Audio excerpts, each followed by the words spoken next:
Gulmarg refrigerator की एक वर्ष की बिक्री 150 पर पहुंचना बहुत बड़ी बात थी।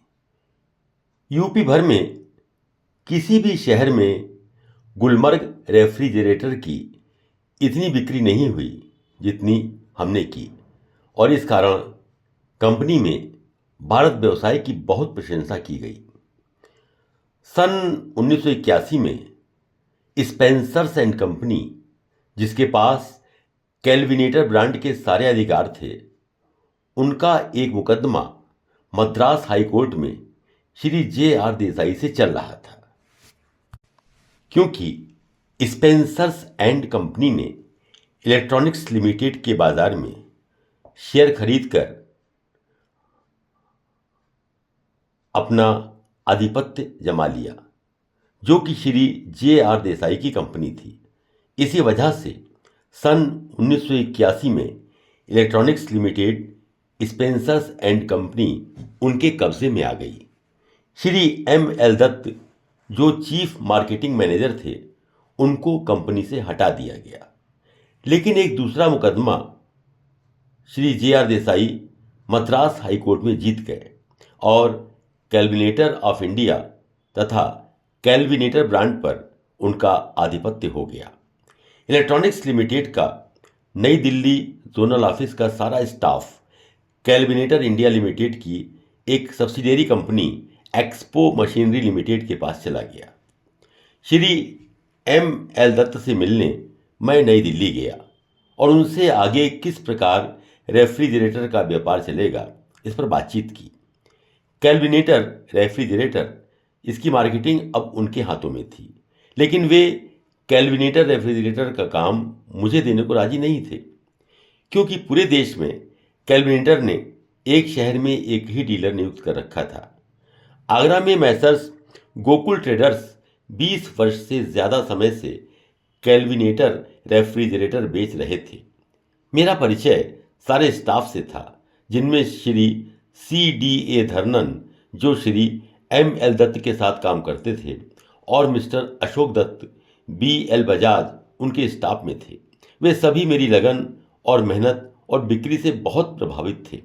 उन सब ने मिलकर M.L. दत्त साहब से अनुरोध किया और जोर डाला कि वे L.D. अग्रवाल को अपवाद स्वरूप कैलविनेटर का आगरा में दूसरा डीलर बना दें।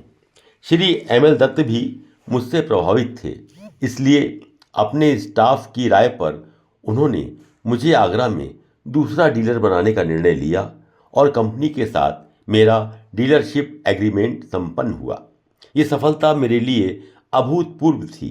मैंने पहले दिन ही उनके पूरे ट्रकलोड यानी 30 रेफ्रिजरेटर का ऑर्डर दिया और घर खुशी खुशी लौटा। कैलविनेटर रेफ्रिजरेटर डीलरशिप मिलने से मेरा परिवार भी बहुत खुश था। मुझे अब कंपनी के विश्वास को अपने कार्यरूप में बदलना था। ये बहुत बड़ी जिम्मेदारी थी। मैसर्स गोकुल ट्रेडर्स, जो 20 वर्ष पुराने डीलर थे, उन्होंने कहा कि वे 6 महीने में L.D. अग्रवाल साहब को अपने कंपटीशन से उनकी छुट्टी करा देंगे। लेकिन मैंने अपनी विक्रय प्रबंध और परिश्रम के कारण पहले ही वर्ष में 450 रेफ्रिजरेटर, दूसरे वर्ष में 750 रेफ्रिजरेटर और तीसरे वर्ष में 1150 रेफ्रिजरेटर बेचे। इसके मुकाबले पुराने डीलर की बिक्री काफ़ी कम रही।